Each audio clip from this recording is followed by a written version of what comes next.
Samsung Galaxy A03s ফোনটিতে power button oh display নষ্ট।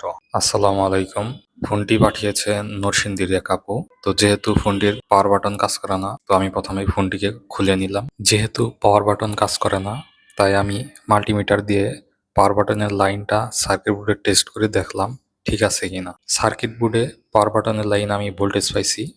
তো এখন আমি সরাসরি পাওয়ার বাটনটি পরিবর্তন করে দেখব সমস্যার সমাধান হয় কিনা। ফোনের মাদারবোর্ডটি খুলে নেওয়ার পর এখন আমি বডি থেকে পাওয়ার বাটনের রেবনটি তুলে নিলাম, যাতে আমার পাওয়ার বাটন চেঞ্জ করতে সুবিধা হয়। ফোনটাকে মাইক্রোস্কোপের নিচে নিয়ে আমি খুব সাবধানতার সাথে পুরোনো পাওয়ার বাটনটি রিমুভ করে নতুন একটি পাওয়ার বাটন লাগিয়ে নিলাম। এখানে খুব সাবধানতার সাথে কাজ করতে হবে। সোল্ডারিং আয়রনের অতিরিক্ত হিটে পাওয়ার বাটনের রেবন নষ্ট হয়ে যেতে পারে। পাওয়ার বাটনটি লাগানো শেষ।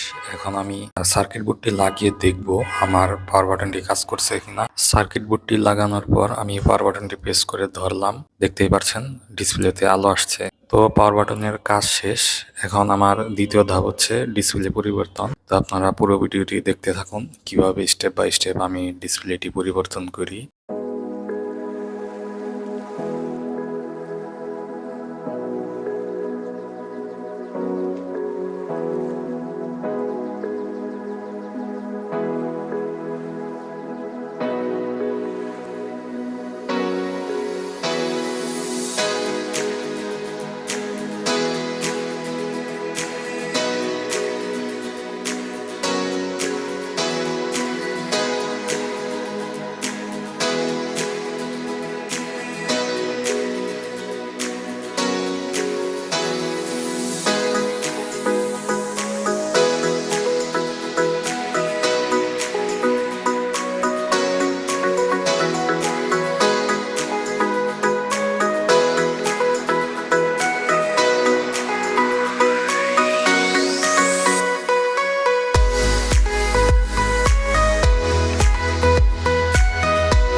তো আপনারা ভিডিওর মাধ্যমে দেখতেই পারলেন আমি কতটা যত্ন সহকারে এবং সাবধানতার সাথে ডিসপ্লেটি লাগিয়ে দিলাম। আপনারা চাইলে আপনাদের ফোনের যে কোনো সমস্যার সমাধান আমার মাধ্যমে করে নিতে পারেন, কুরিয়ারের মাধ্যমে ফোন পাঠাতে পারেন। ধন্যবাদ আমার সাথে থাকার জন্য এবং সম্পূর্ণ ভিডিওটি দেখার জন্য।